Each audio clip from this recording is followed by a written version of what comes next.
Hey buddies, SomeNutzGuy here. Hope you're having an awesome day so far. In this video, we're going to show you how to get iron in Valheim. Iron is going to help you progress through the game and get stronger weapons, armor, progress onto a point where you can make an iron pickaxe and therefore mine silver, of course, which is the next stage. We're going to be doing a video on that for you as well. So whenever that comes out, I'll probably put it in the top right corner for you. So have a look there if you're also wondering about how to get silver. You're going to need to have a swamp key, so you'll have to have at least defeated the second boss, which drops the swamp key for you. I may well do a video on that as well, so if I did that, then I'll put it in the top right corner for you. But you're going to need the swamp key and make your way to a swamp.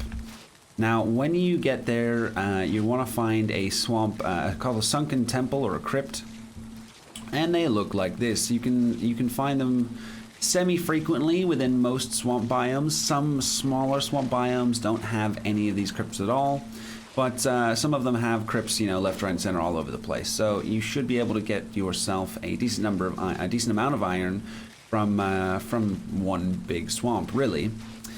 And once you found this little location, you can open up the door with your key. Once you've opened up the door, you can go in, and we'll show you what it looks like in a mo and where all the iron is, how to get it, etc. First, though, little tip is that you can create yourself a little outpost against the sunken temples.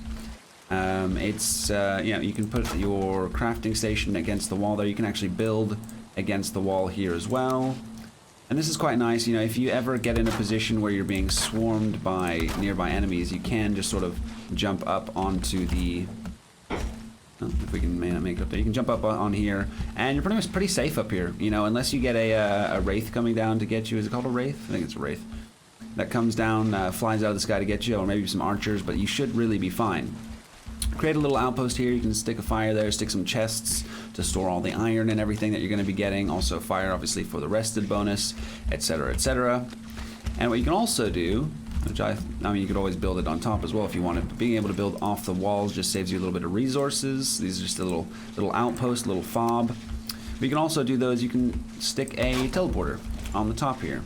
I have one at home marked iron. I believe I didn't call it iron.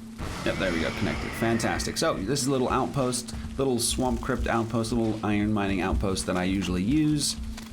And now that we've got that set up, we can make our way into the dungeon. The sunken crypts. It keeps calling them sunken temples, but they're sunken crypts. Now once you're in here, it's going to look like this. You're going to have a bunch of different rooms. Ow. You're going to have enemies to face. Having the iron sledge, well, you're not going to have that yet because you're getting iron, but having the antler sledge, I can't remember what it's called exactly now, is going to be pretty handy. Now once you get in here, you've got these big muddy scrap piles, and they tend to block the doorways. Now if you can actually mine these muddy scrap piles with even just an antler pickaxe.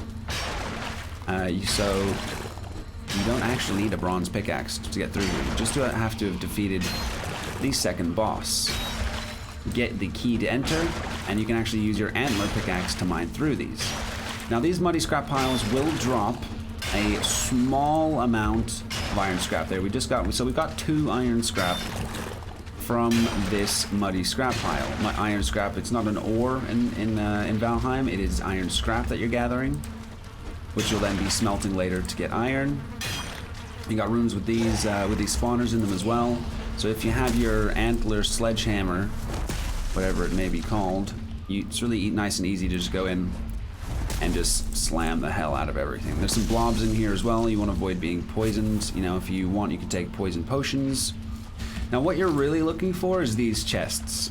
There's a number of chests, usually in each crypt, and the chests often have large chunks of iron, 10, 12, 15 scrap iron in one chest. So where you get sort of 2 to 3 from each muddy scrap pile, instead of farming the whole muddy scrap pile, it's best to probably just get a little way through like this, loot all of the chests in the crypt, and then move on to the next crypt. That's probably going to be the fastest. Not the most efficient in terms of getting the most iron out of every crypt, but in terms of getting the most iron fastest, that's probably going to be best for you. As you can see, I did not get any iron in this chest, but you also want to be picking up all the amber.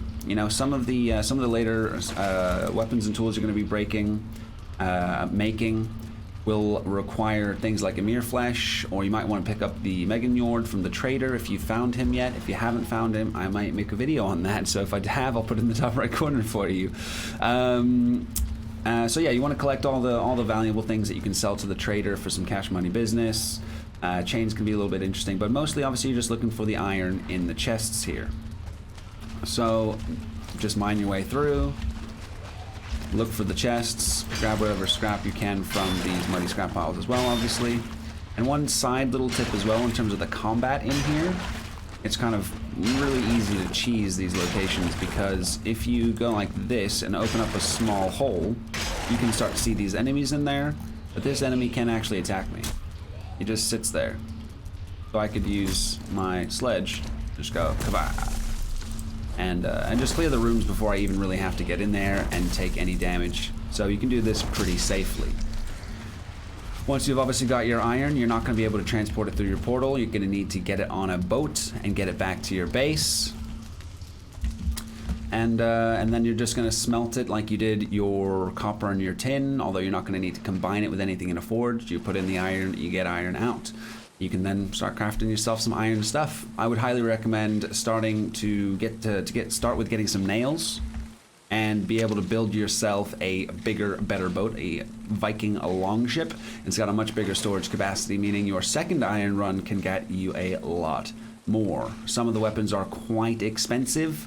The Frostner and the Iron Sledge take a lot of iron, but you're going to be moving quite quickly onto wolf armor, drake helmet, and that kind of stuff. So when I was doing my proper playthrough, I only got one piece of iron armor, iron chest plate, upgraded it to full, and then just got a couple of weapons. I didn't even get the bow, because you can get the Draugr Fang bow quite quickly afterwards as well. So I don't know, I wouldn't spend too much time on iron, but this is how you get it, guys. If you enjoyed the video, give it a thumbs up. If you want to see more videos like this, consider subscribing. I'm currently doing a Valheim video a day. That's right, every damn day, 8 o'clock in the morning, a new Valheim video, until we kind of run out of topics to do videos on. If you have any ideas for videos that you'd like to see, feel free to leave them in the comments below. I'm also streaming Valheim most days. I go live at 1 o'clock UK time every day. And that's on twitch.tv/SomeNutzGuy. Would be great to see some of you guys there. Regardless, I hope you enjoy the rest of your day. Take care.